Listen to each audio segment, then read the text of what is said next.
আজ একটা খুবই সহজ রেসিপি আপনাদের সঙ্গে শেয়ার করব, যেটা খুব চটজলদি তৈরি হয়ে যায় এবং খেতেও খুব সুস্বাদু হয়। এটা আপনি যে কোনো রেসিপির সঙ্গে বা যে কোনো সবজির সঙ্গে খেতে পারেন, আমিষ হোক বা নিরামিষ। তাই একবার এই সামনেই পুজোতে কিন্তু এটা একবার বানিয়ে দেখতে পারেন। নমস্কার বন্ধুরা, আমি মোনালিসাস কিচেনে আপনাদের সকলকে স্বাগত জানাই। চলুন তাহলে আজকের রেসিপিটা দেখে নেওয়া যাক। আজকের রেসিপি হলো খুব সহজেই তৈরি হয়ে যাওয়া জিরা রাইস। তার জন্য দেখুন, আমি এখানে বাসমতি রাইস নিয়েছি। সেই বাসমতি রাইসটিকে আমি কিছুক্ষণ, মোটামুটি 1 ঘন্টার মতো এটাকে কিন্তু জলে ভিজিয়ে রেখেছিলাম। জলে ভিজিয়ে রাখার পর দেখবেন এটা যখন রান্না করবেন তখন খুব তাড়াতাড়ি রান্না হয়ে যাবে। দেখুন, আমি 1 ঘন্টা ভেজানো হয়ে গেছে আমার। এরপরে এটাকে আমি কিন্তু 2-3 বার ভালো করে ধুয়ে একেবারে চালটাকে কিন্তু পরিষ্কার করে নিয়েছিলাম। 2-3 বার ওয়াশ করেছি সেটাকে। এবার দেখুন, আমি এটার জন্যে যেহেতু আমি কড়াইয়ে রান্না করছি, আপনারা যে কোনো পাত্রে রান্না করতে পারেন।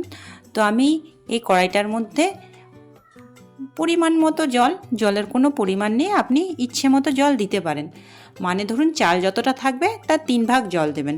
জল দেওয়ার পর দেখুন, এই জলের মধ্যে আমি প্রথমে দিয়ে দিলাম 1 ছোট চামচ লবণ এবং দিয়ে দিচ্ছি কিছু গোটা গরম মশলা। তার মধ্যে দিলাম 2টো তেজপাতা আর দিয়েছি 4টে লবঙ্গ, 2 টুকরো দারচিনি এবং 2টো সবুজ এলাচ অর্থাৎ ছোটো এলাচকে ফাটিয়ে দিয়েছি এর মধ্যে। দেখুন, এভাবে ফাটিয়ে দিলাম। আর এর মধ্যে দিয়েছি কিছু জয়িত্রী এবং রোজ পেটেল, যেগুলো শুকিয়ে রাখা আছে সেই রোজ পেটেল এর মধ্যে দিয়ে এটাকে ঢাকা দিয়ে জলটাকে গরম হতে দেবো। জলটা দেখুন যখন জলটা বেশ ফুটে উঠবে তখন এর মধ্যে আমরা চালটাকে অ্যাড করে দেব। এই দেখুন, আস্তে আস্তে চালটাকে অ্যাড করবে যাতে জলটা ছড়িয়ে না যায়। যেহেতু জলটি গরম আছে তাই সাবধানে চালটি অ্যাড করতে হবে। চাল থেকে কিন্তু আমি প্রথমেই ভালো করে জল ঝরিয়ে রেখেছিলাম যাতে চালের মধ্যে জল না থাকে। এরপরে দেখুন, এটাকে মিশিয়ে দেওয়ার পরে আমি এটাকে একটু নাড়িয়ে আবার ঢাকা দিয়ে দেবো।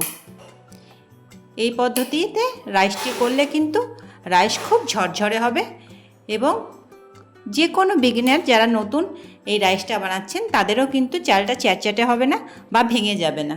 এই দেখুন কি সুন্দর আমাদের ভাতটি কিন্তু, এই যে জলটা ফুটে উঠলেই কিন্তু দেখুন আমাদের প্রায় রান্নাটা হয়ে আসবে। এরপরে দেখুন, চালটা যখন মোটামুটি 50% সেদ্ধ হয়ে যাবে তখন কিন্তু একটা লেবুর রস এর মধ্যে আমাদের নিংড়ে দিতে হবে। লেবুর রসটা দেওয়ার দুটি কারণ, এটাতে ভাতটি হবে তখন ভাতটি খুব সুন্দর সাদা ঝকঝকে হবে এবং চালটিও খুব সুন্দর ঝরঝরে হবে। এরপরে দেখুন, ভাতটি যখন আমাদের বেশ ভালো মতো ফুটে আসবে তখন আমরা এর মধ্যে 1 চামচ তেল অ্যাড করব। তেল অ্যাড করাতে ভাতগুলো একে অপরের সঙ্গে একেবারে লেগে থাকবে না, খুব সুন্দর ঝরঝরে হবে। তারপরে ভাতটিকে আরেকবার ঢাকা দিয়ে ভালো করে ফুটিয়ে নেব। ফুটিয়ে নেওয়ার পরে আর মিনিট 3-4 মাত্র ফোটাবো। ফুটিয়ে নেওয়ার পরে কিন্তু ভাতটা মোটামুটি ভালো করে দেখবেন হয়ে যাবে। মোটামুটি 80% হয়ে যাবে। এরপরে 80% হয়ে যাওয়ার পরেই কিন্তু আমাদের সঙ্গে সঙ্গে চালটাকে ঝরিয়ে নিতে হবে। জল যদি না ঝরিয়ে নেন তাহলে কিন্তু ভাতটা ওর মধ্যে লেগে চ্যাটচ্যাটে হয়ে যাবে এবং অতিরিক্ত সেদ্ধ হয়ে যাবে। ওভারকুক হয়ে গেলে কিন্তু চালটা একেবারে ঝরঝরে থাকবে না এবং চ্যাটচ্যাটে হয়ে যাবে, ডেলা পাকিয়ে যাবে। তাই দেখবেন সঙ্গে সঙ্গে যেন চালটা ঝরিয়ে নিতে পারেন। দেখুন, এইভাবে স্ট্রেনারের মাধ্যমে চালটা ভালো করে ঝরিয়ে একটু ঠান্ডা হতে দেবেন। তারপর দেখুন, আমি এখানে কড়াই বসিয়ে নিয়ে এর মধ্যে কিছুটা পরিমাণ সাদা তেল এবং ঘি অ্যাড করব। আপনারা চাইলে পুরোটা ঘিতে ব্যবহার করতে পারেন, কিন্তু আমি এখানে দুটোরই ব্যবহার করছি কারণ শুধু ঘিতে দিলে প্রচণ্ড রিচ হয়ে যাবে। তাই দেখুন, আমি কিন্তু এখানে তেলের সঙ্গে 2 চামচ ঘিয়ের ব্যবহার করলাম এবং ঘিটাকে ভালো করে মেল্ট হয়ে দেওয়ার পরেই কিন্তু আমি এখানে 1 চামচ, বড় চামচে 1 চামচ ঘরে যে জিরে ব্যবহার করা হয় সেই জিরে অ্যাড করব। জিরেটা যখন একটু বেশ ভালো ভাজা ভাজা হয়ে যাবে এবং বেশ সুন্দর গন্ধ উঠবে তখন কিন্তু আমরা এর মধ্যে ঝরিয়ে রাখা চালটাকে দিয়ে ভালো করে নাড়াচাড়া করব। এখানে আমি ক্ষমা প্রার্থী, আজকে আমার 2টো ছেলে মেয়ে খুব জ্বালাচ্ছিল বলে আমি জিরে দেওয়ার ভিডিওটি স্কিপ করে দিয়েছি।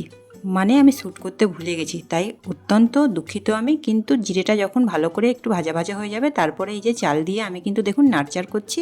আর সামান্য 1 চামচ চিনি দিয়েছিলাম এটাকে, আর কিন্তু নুন আমি অ্যাড করিনি, যেহেতু আমি নুন দিয়ে সেদ্ধ করেছিলাম। এরপরে দেখুন এর মধ্যে আমি গোলমরিচের গুঁড়ো দিয়ে ভালো করে মিশিয়ে দিয়েছি।